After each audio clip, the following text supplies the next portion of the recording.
Wow. Want to get this news in, though, before we go to that panel. There is backlash developing today against an effort to free an unrepentant lawyer convicted of helping a terrorist spread his message of violence. A terrorist who was behind the 1993 World Trade Center bombing, which you're seeing video of here, the aftermath. That's Lynn Stewart on the left side, on the right side of your screen.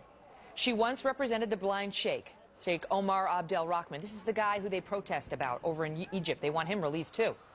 Well, he's serving a life sentence for conspiracy to commit terrorism linked to that 93 bombing of the World Trade Center. And his lawyer is also serving a 10-year sentence because she was convicted of smuggling his coded message out to other terrorists, directly defying a court order that barred him from communicating with the outside world. She was sentenced to 10 years for her crimes.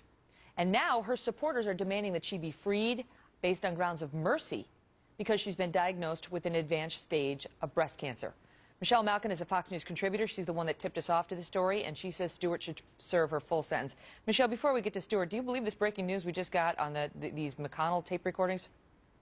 Yeah, WOW, all in big Armageddon-sized font there. It was very compelling, your interview just now.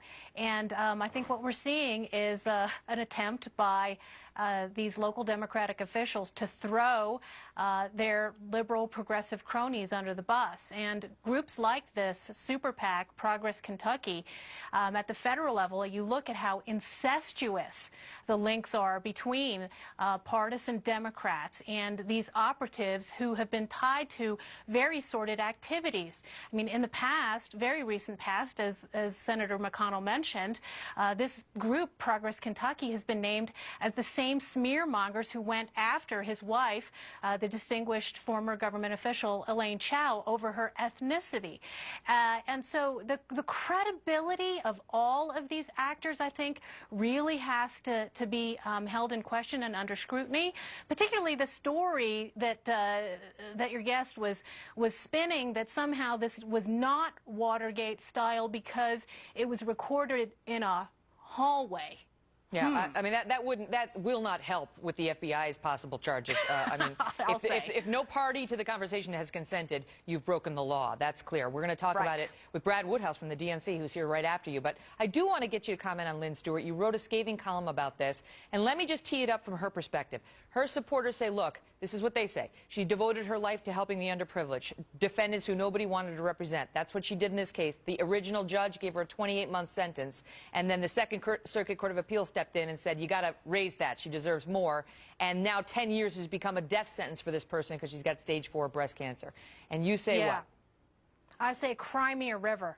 I say that this terrorist enabler and messenger gal for jihadists who've been responsible for the deaths of innocent people, not just in America, but around the world, this woman made her prison bed, and she needs to lie in it. And yes, sorry to sound so heartless, but die in it, because the sentence that she received, the 10-year sentence for helping the blind sheikh smuggle out fatwas that resulted in more violence and terrorism, it does not deserve even a modicum or an iota of mercy. They say that this particularly given her lack of remorse for everything that she's done. She's not sorry at all.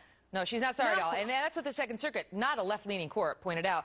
They call this the bureaucratic murder of Lynn Stewart, saying she's been given the death penalty instead of 10 years. Let me ask you this, Michelle. Is there any chance you think she's going to get out on grounds of mercy? I know you don't want it. What do you think? Yeah. Well, I'm very concerned about that. I think that we've receded in our vigilance against these enemies. She is a treacherous enemy of this country. People need to remember and know what she's responsible for doing, because the left has been agitating for her release and freedom now, along with, coinciding with the global lobbying to release the blind sheikh that we also have to be vigilant against as well. We've been seeing that a lot, Michelle. Never forget. Michelle, thank you for being here, and thank you for your comments on the breaking news. Up next. You bet.